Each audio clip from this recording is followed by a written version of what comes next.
Hey everybody, suppose that you're asked to use a bar graph to fill in a chart. So how do you read a bar graph?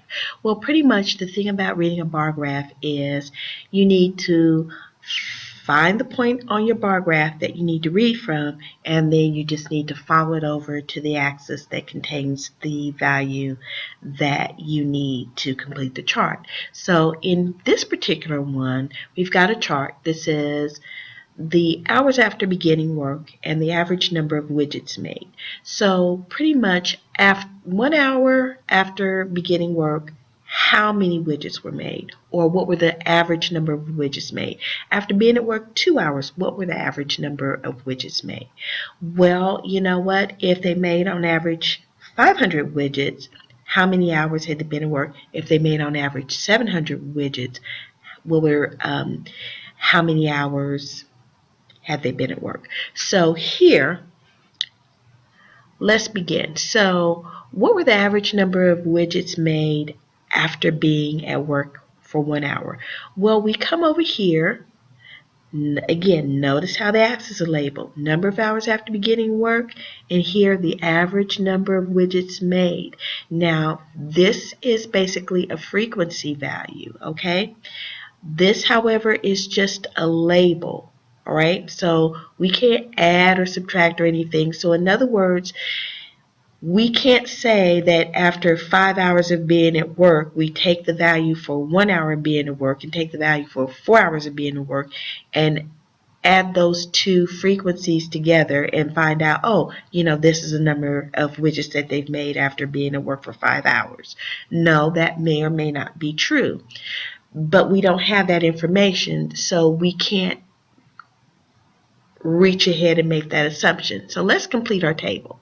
So 1 hour after being at work, we come down here. 1 hour after being at work, we read up to the top of the bar, and then we read over, and they've made about 100 widgets after being at work for 1 hour. Now, what about after being at work for 2 hours? How many widgets have they made? Well, we come over here. Here's our 2. We read up to the top of the bar, and we read over. And again, my straight line drawing isn't the best, but I hope you guys get the gist of it. They've made about 400 widgets here. So here we put in 400. Well, now we're given the number of widgets made. So how many hours have they been at work? Well, here, 500 widgets have been made. And if we follow that line over, and again, you always want to make sure that you use a ruler to make sure that you get as accurate as you can. And if we go to the average number of widgets made, which were 500, and we followed over, then we know this bar represents being at work for 3 hours. So they've been at work for 3 hours and they've made 500 widgets. And after being at work the average number of widgets made, if they've made an average number of 700 widgets, how long have they been at work? Well, again, we go to our axis that represents the average number of widgets made. We go to our point of 700, and we follow that over here, like so, in the most straight way that we possibly can. And yes, my line has disappeared. So let's draw that line again, shall we? Of course we shall.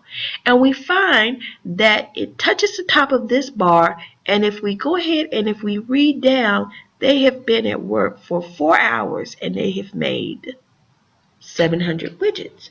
Okay, so again, to reiterate, what you want to do is you want to find the axis that you need to read from.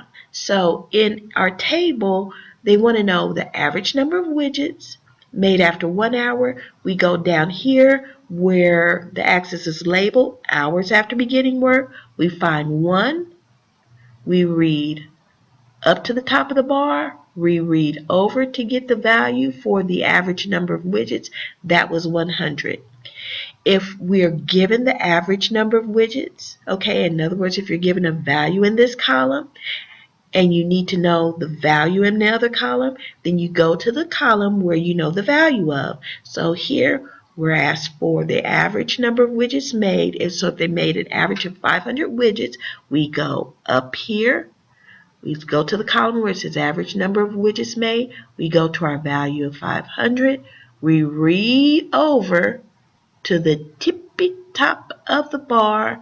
We read down, and we find that they made 500 widgets, or an average of 500 widgets, after being at work for 3 hours. Okay, so again, remember, whenever you're reading a graph, you want to use a ruler because you want to be as accurate as you possibly can. And I hope that this has helped some of you, most of you, all of you. And until then, I will talk to all of you later.